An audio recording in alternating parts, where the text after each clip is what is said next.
आइए हम चर्चा करते हैं पहले जन्म या पहले मृत्यु, कौन सा पहले होता है हमारा। क्योंकि पुनर्जन्म को सब विश्वास करते हैं, पुनर्जन्म है।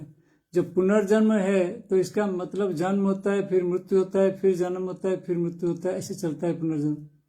तो सबसे पहले कौन सा है, पहले जन्म है या मृत्यु है, इसको कैसे हम पता लगाएं।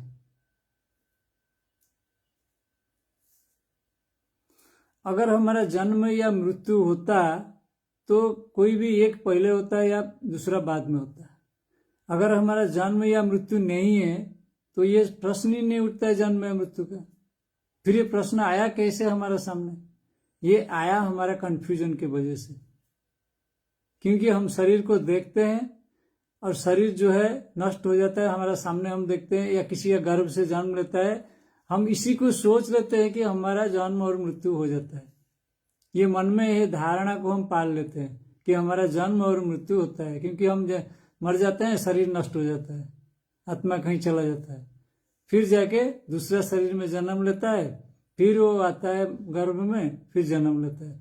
तो ये जो चीज हमको दिखाई दे रहा है सामने, ये इल्यूशन है, ये भी कंफ्यूजन है, ये मन का क्रिएशन है।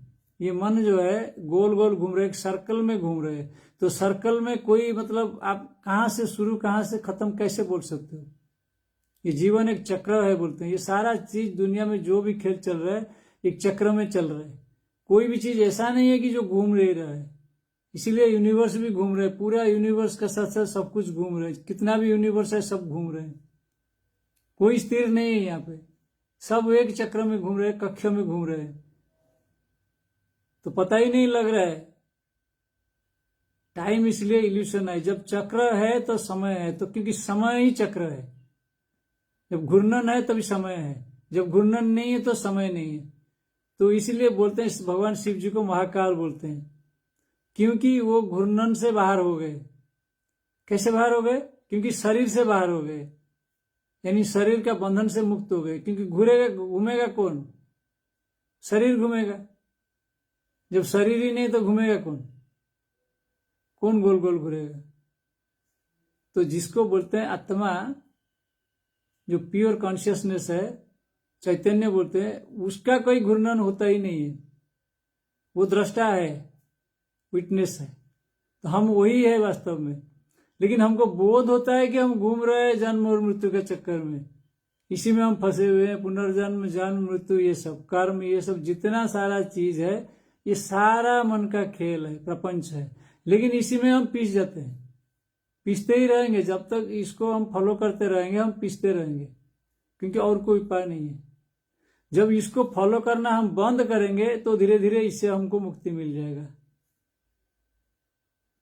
हम जान जाएंगे कि अरे ये तो ऐसा खेल चल रहा है, हमको फंसा रहा है इसमें, ऐसे ही गोल गोल चक्कर घूमते रहते हैं, सब कुछ घूम रहे हैं। हाँ, ये जरूर है कि जो बाहर जो स्थूल है, वो स्थूल तो घूमेगा ही घूमेगा,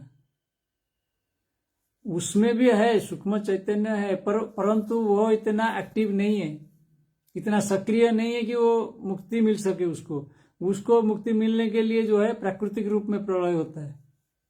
इसलिए जो है भागवत में आप देखेंगे तो अलग अलग प्रलय बोला गया है। तो हमारा अंदर जो प्रलय होता है उसका आत्यंतिक प्रलय बोलते हैं।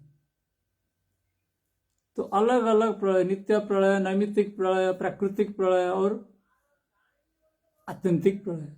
तो हम जो है मनुष्य, हमारा काम क्या है? आत्यंतिक प्रलय की तरफ जाना है। बाकी नित्य प्रलय जो तो हमारे सामने दिख रहा है, परिवर्तन हो रहा है, वो नित्य प्रलय है।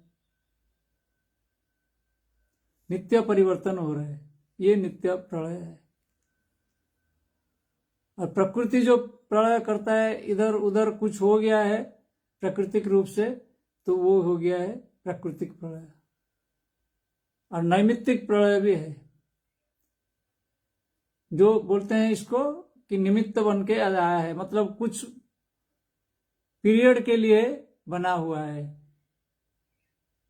जो बोलते हैं शास्त्रों में कि ब्रह्मा जी का जो है एक दिन इतना होता है, एक रात होता है, इतना कंप्लीट होने का बाद होता है। तो ये कल्पना किया गया है, कल्प रूप में है, मनु रूप में है। तो उस रूप में जब होता है उसको नैमित्तिक प्रलय बोलते हैं, वो एक निमित्त बन जाता है।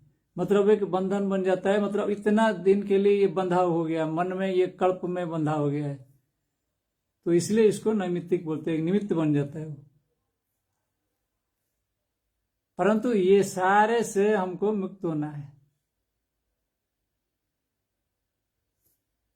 तो हमको आत्यंतिक प्रलय तक जाना है, तो मुक्ति है होगा उसी में। ये सब जो है ऐसे ही घूमता रहेगा, बाकी प्रलय जो है ऐसे ही चलता रहेगा, चाहे नित्य प्रलय हो, नैमित्तिक प्रलय हो, या प्राकृतिक प्रलय हो, या प्रकृति प्रलय हो, जो भी है, ये सारा चलता ही रहेगा खेल। ये सारा खेल चलता रहेगा प्रकृति के अंदर, मन को लेके, चित्त को लेके, अहंकार को लेके खेल चलता रहेगा ऐसे ही। परंतु जो नैमित्तिक प्रलय है, आत्यंतिक प्रलय है, वही असल मोक्ष इसको बोलते हैं। यानी आत्यंतिक प्रलय में क्या होता है, ये सब अभाव हो जाते हैं, ये सारा चीज मन में अभाव हो जाता है, कुछ कोई चीज है ही नहीं, ये बोध हो जाता है ये कोई चीज है ही नहीं है, ये तो ऐसे ही है, घूम रहा है, मन का चक्र में घूम रहा है, ये अनुभव आ जाता है। इसलिए डीप मेडिटेशन में जाना पड़ता है, या जो है वेदांत का शास्त्रों का अंदर घुसना पड़ता है, पूरा वेदांत को जो है दिमाग में उतारना पड़ता है, हायर इंटेलिजेंस में उतरना पड़ता है, उस हिसाब से हो जाएगा, ये सारा चीज छूट जाएगा, दिमाग से सारा चीज का बोझा हट जाएगा। या जो है डीप मेडिटेटिव स्टेट में जाके इमोशन और एनर्जी लेवल से ऊपर जाके अपना बोध में पहुंच जाना है, तो वो भी हो जाएगा क्रिया के प्रक्रिया से, अष्टांग योग के प्रक्रिया से, जो भी उसको बोला, तंत्र क्रिया, अष्टांग योग, हठ योग, ये सारा बहुत सारा है, वो उसी में ही आ जाता है, हो जाता है। नहीं तो भक्ति में, समर्पण का मार्ग में भी जो भाव समाधि आता है उसमें भी हो जाता है। किसी भी एक में जो है, इसमें हमको जाना पड़ेगा, आत्यंतिक प्रलय में जाना पड़ेगा। सब कुछ का जो बोध हो रहा है हमको, जो स्थूल रूप में, सूक्ष्म रूप में जो कुछ बोध हो रहा है, वो सब खत्म हो जाएगा, उसका कोई भी बोध नहीं रहेगा हमको, तो उसी को बोलते हैं आत्यंतिक प्रलय। हम जानते हैं कि मतलब ये जो चीज बोध हो रहा है, ये सब खेल है, बाहर का प्रक्रिया ऐसे ही घूमता फिरता रहता है, इसमें ना मेरा कोई लेना है ना देना है, मैं आया हूं बस दृष्टा का रूप में, बस इसको देख रहा हूं, जा रहा हूं, कुछ संस्कार है इसलिए मैं इधर हूं, बस इतना ही बात है।